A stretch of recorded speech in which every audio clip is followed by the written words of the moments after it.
Last week was the first visit by President Donald Trump to the UK. And there were a number of protests that went on, and it actually made me feel quite ashamed to be British, because I know a lot of people found them funny. But there didn't seem to be much political protest. I mean, the highlight of these protests was a blimp depicting Donald Trump as a crying baby being flown in London whilst he was in the UK. And a lot of the placards, there was nothing about trade deals. It was all, oh, you're old and you've got small hands and orange skin, and just insults. And I know that's what Donald Trump does. And I want to stress I don't like Donald Trump, but it's sinking to his level or even below it. Now, I didn't go to these protests because on Friday I was doing the job. That's what I was doing. And I know not all the protesters are unemployed communists, but, well, not all of them, because some of them even had placards saying, I took the day off work. Fuck, you're amazing. It's just, is this the image that we, the British people, wish to present to the rest of the world? Because as much as I can't stand Donald Trump, I've got no say in if he's president or not, because I'm not fucking American. The American people made their choice, and we should respect them as a country for doing so. Now, I'm not opposed to political protest. I've been on a couple of protest marches myself. Back in, I think it was 15 years ago, when the Second Gulf War was about to start. Although, interestingly, the First Gulf War, it was the British government that wanted to keep rolling the tanks right into Baghdad. I said Baghdad, in my head I went Berlin. That's how British I am. It was those pesky bloody Germans. It was the British wanted to keep it going, and it was George Bush Sr. that stopped the invasion. And then a few months later, there was a picture of him shaking hands with Saddam Hussein. What he should have done was blown his fucking head off. I digress. So I went on this protest march against the war, because at the time we were engaged in a conflict with Afghanistan that wasn't going particularly well, and hasn't gone particularly well, and opening up a second front with a country which apparently had biological and nuclear weapons, or it turned out they had fuck all, didn't seem like a good idea. And I'd heard about this protest in Norwich, where I'm from originally. And what I discovered was that a lot of protest marches, not all of them, because there are some which are really important. I mean, that guy in Tiananmen Square, that was a big deal, because he looked like he'd just done his shopping. Do you know the guy in front of the tank? Was that on his list? You know, bread, milk, eggs, stand up to a totalitarian regime. That's a big deal. There are some important protests going on. But on this one I went on against the Second Gulf War, it turned out it was mainly to bolster the egos of the people on the march.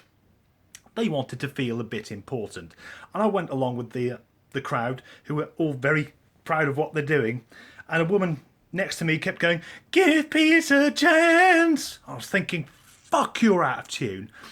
And at one point, a guy jumped up onto a post box and shouted, "Power to the people," unaware he was recreating the start of 1970s British sitcom Citizen Smith.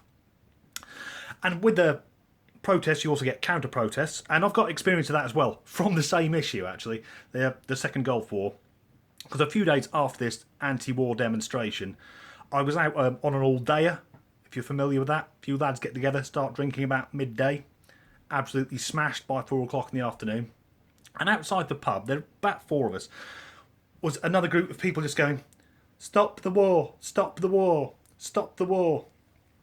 And I can't remember who it was, but one of my friends pointed out they couldn't stop the war because technically it hadn't started yet. And because we were pissed and were arseholes, we then did our own counter-demonstration. We grabbed a piece of board out of a skip rope, start the war on it, and then did our own ironic counter-protest, making up our own slogans. What do we want? Nuclear winter. When do we want it? 4 minutes. And the police turned up quite quickly at that one.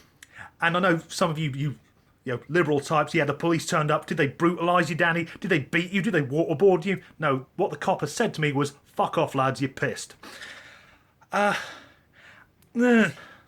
So you've got protesters and counter-protesters. I'm going to say something very controversial now, because there is this horrible rise of the far right going on around the world. White supremacy and the rest of it. But in part, I believe it's being helped by the rise of the far left. I mean, let's take the 2 biggest issues. In America, you've got Trump as the president. Over here in the UK, you've got Brexit. Now, far left people will bang on that everyone who voted either for Trump or for Brexit is a mad, swivel-eyed racist. That's not fucking true. I mean, I live in Stoke-on-Trent and 7 out of 10 people here voted to leave the EU. Does that mean 7 out of 10 people I meet are all fucking swastika-waving Nazis? No, they're not.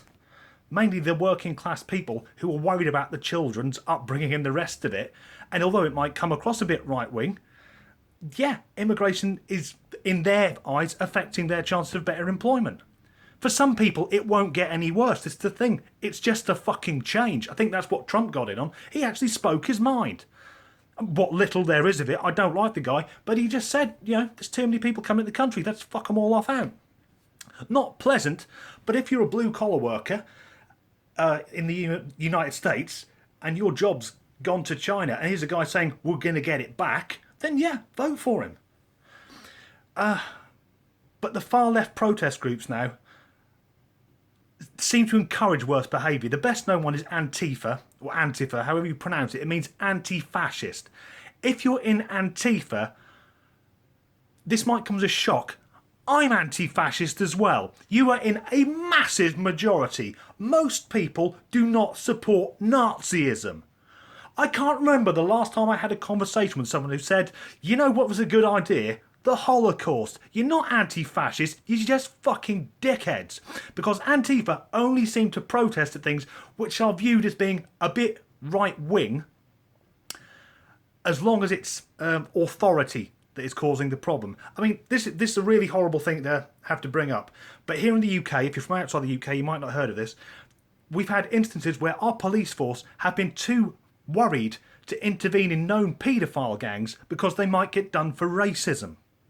Now, Antifa, why aren't you there fucking protesting that? Why aren't you out saying that it's racial discrimination that's getting young girls raped? Because they don't. And here's the biggest fucking thing with Trump coming over here, all these protests, he's a bully. He's a bigot. He's an idiot. The way to deal with them is fucking ignore them. If he'd come to this country, no one had said a fucking word. The news would have been, Donald Trump visits the UK. No one gave a shit. And that would have done, because then he'd just melt away into nothing. But no, we've whipped up this fucking media frenzy. Also, you far left protesters, why do you cover your face? If you're so proud of who you are, get that V for Vendetta mask off, because you're just a fucking attention-seeking child. And that's coming from a bloke wearing his own branded shirt on a very unsuccessful YouTube channel.